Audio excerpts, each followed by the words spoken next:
नमस्कार प्रिय विद्यार्थियों, आज हम कक्षा 8 का 13वें अध्याय का अध्ययन करेंगे जिसका नाम है जहाँ पहिया है। ये अपना वसंत पाठ्यपुस्तक का पाठ नंबर 13 है। इससे पहले मैं आप लोगों को जो है पिछला अध्याय भी उपलब्ध करवा चुकी हूँ, उसे भी आप वीडियो के माध्यम से देख सकते हैं। जहाँ पहिया है पाठ के लेखक हैं पी साईनाथ जी, और इस पाठ को लेखक ने जो है रिपोर्टाज शैली में लिखा है। अब बात आती है कि रिपोर्टाज क्या होता है। जो एक रिपोर्ट के रूप में लिखा जाता है कि वहाँ के किसी स्थान विशेष के बारे में रिपोर्ट जो दी जाती है उसको हम रिपोर्टाज बोलते हैं। तो ये जो पाठ है वो जहाँ पहिया है एक रिपोर्टाज शैली में लिखा गया पाठ है।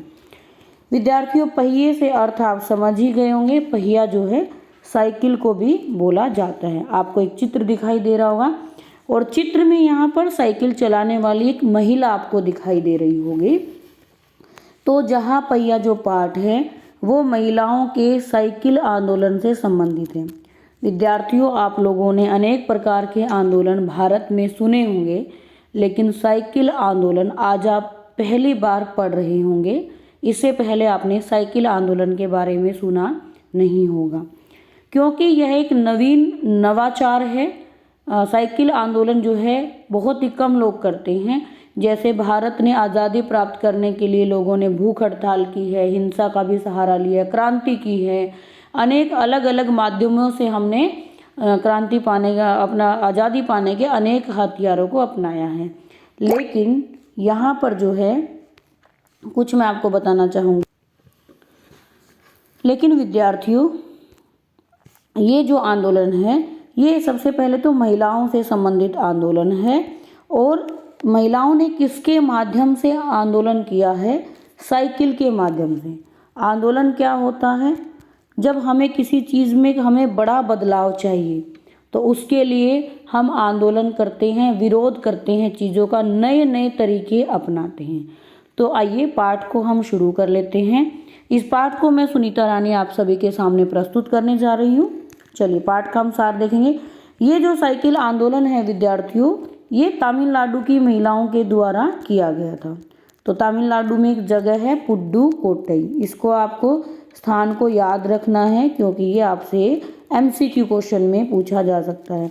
विद्यार्थियों, मेरे साथ पढ़ने का आपको एक आनंद ज़रूर होगा, एक फ़ायदा ज़रूर मिलेगा। मैं साथ साथ आपको महत्वपूर्ण प्रश्न भी करवाती हूँ ताकि आपका पाठ पढ़ने के साथ साथ कुछ क्वेश्चन भी तैयार होते रहें। तमिलनाडु में एक ग्रामीण इलाका है पुडुकोट्टई। यहाँ की महिलाओं ने साइकिल चलाने को एक सामाजिक आंदोलन का रूप दे दिया है। पुडुकोट्टई जिले की हजारों नवसाक्षर ग्रामीण महिलाओं के लिए साइकिल चलाना आम बात है। विद्यार्थियों, आपने देखा होगा इन्होंने एक सामाजिक आंदोलन, समाज में इसको मतलब क्या किया है, बड़ा ही बड़ा चढ़ाकर इस आंदोलन को उन्होंने किया है। जिस प्रकार से हमने आज़ादी प्राप्त करने के लिए अनेक तरीकों को अपनाया, इसी प्रकार से यहाँ की महिलाओं ने साइकिल आंदोलन के माध्यम से अपने आप को आत्मनिर्भर दिखाने के लिए एक आंदोलन किया।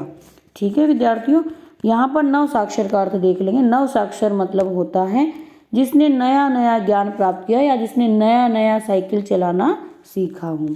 ठीक है, चलिए। इन महिलाओं ने स्वाधीनता और गतिशीलता की अभिव्यक्ति के प्रतीक के रूप में साइकिल को चुना है। अर्थात कहने का अर्थ क्या है, इन महिलाओं ने केवल साइकिल को क्यों चुना? ताकि ये दिखा सके कि ये भी आज़ाद हैं। केवल पुरुष ही साइकिल नहीं चला सकती, महिलाएं भी साइकिल चला सकती हैं। तो स्वाधीनता का अर्थ कि वो भी किसी की ऊपर निर्भर नहीं है, आज़ाद हैं। और गतिशील मतलब वो भी समाज में एक गतिशीलता, समाज को एक गतिशील देने का, जिस प्रकार से पहिया जो है साइकिल ने हमारे समाज को बदला है। विद्यार्थियों, आप लोगों को पता होगा हिस्ट्री में सबसे पहले जो विकास होता है वो किसका होता है? पहिए का होता है। और पहिए के विकास के बाद ही हमारे वैज्ञानिकों ने अनेक खोजों का निर्माण किया है, अनेक खोजें की हैं। तो यहाँ की ग्रामीण महिलाओं के 1/4 हिस्से ने साइकिल चलाना सीख लिया। ये महिलाओं के आपको चित्र भी यहाँ पर दिखाई दे रहे होंगे। इसे सिखाने के लिए कई प्रशिक्षण शिविर भी चल रहे हैं। प्रशिक्षण शिविर क्या होते हैं? ट्रेनिंग सेंटर, जहाँ पर साइकिल चलाने की क्या दी जा रही है? ट्रेनिंग दी जा रही है। इस इलाके की अत्यंत रूढ़िवादी पृष्ठभूमि से आई युवा मुस्लिम लड़कियां भी सड़कों पर साइकिल पर जाती दिखाई देती हैं। रूढ़िवादी पृष्ठभूमि का अर्थ होता है जो बहुत पुराने विचारों को मानते हैं, पुरानी परंपराओं में बंधे होते हैं। और वो रूढ़िवादी कैसी होती हैं, वो रूढ़ियाँ कैसी होती है जो हमारे समाज को पीछे धकेलती हैं। जैसे औरतें साइकिल नहीं चला सकती, औरतों को पर्दा प्रथा में रहना चाहिए, औरतें शिक्षा ग्रहण नहीं कर सकती, ये सब क्या है, रूढ़िवादी विचारधाराएं हैं। और मुस्लिम समाज आज भी कहीं ना कहीं इन विचारधाराओं में फंसा हुआ है। लेकिन इस आंदोलन की सबसे बड़ी विशेष बात क्या है कि यहाँ की मुस्लिम लड़कियां भी क्या चला रही हैं, साइकिल चला रही हैं। ठीक है, ये आप चित्र देखेंगे, ये चित्र देख सकते हैं। माध्यमिक स्कूल में पढ़ाने वाली फातिमा के पास पैसे नहीं हैं, वह किराए पर साइकिल लेकर चलाती थी। आप देख सकते हैं कि साइकिल आंदोलन कितने ज़्यादा स्तर पर तमिलनाडु में फैल गया कि यहाँ पर एक टीचर की बात हो रही है, एक शिक्षिका के पास जिसका नाम होता है फातिमा, उसके पास पैसे नहीं होते, फिर भी वह साइकिल आंदोलन में भाग लेना चाहती है। और वह साइकिल किस पर ले लेती है, रेंट पर ले लेती है। वह कहती है कि साइकिल चलाने में एक खास तरह की आज़ादी है, हमें किसी पर निर्भर नहीं रहना पड़ता, मैं कभी इसे नहीं छोड़ूंगी। जमीला, फातिमा और उनकी मित्र अवक्कनी, इन सब ने अपने समुदाय की अनेक युवतियों को साइकिल चलाना सिखाया है।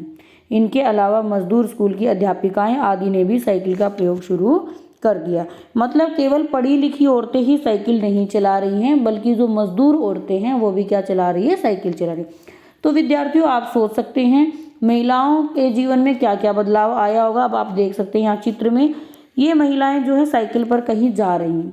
जैसे उनको सब्जी मंडी पहले जाना पड़ता था, मार्केट में कहीं जाना है तो उनको बस के लिए घंटों इंतज़ार करना पड़ता था, लेकिन चूंकि अब उनको साइकिल चलाना आ गया है इसलिए वो मार्केट आसानी से साइकिल से चली जाती हैं। और उनका समय भी बच जाता है। कैसे बच जाता है, जो समय वो बस का इंतज़ार करने में लगाती थी उतनी देर में वो साइकिल चलाकर बाज़ार पहुंच जाती है। दूसरी बात, उनका जो मार्केट है, पहले वो कुछ समय के लिए ही बाज़ार में अपना सामान बेच पाती थी, लेकिन अब क्या है, वो समय ज़्यादा बाज़ार में दे सकती है, जिससे उनकी आमदनी में भी क्या हो गया है, बढ़ोतरी हो गई है। जब उनके पास पैसे अच्छे आ गए हैं, व्यक्ति के पास जब पैसे अच्छे आते हैं तो धीरे धीरे वो अपनी सुविधाएं भी क्या कर लेता है, बढ़ा लेता है।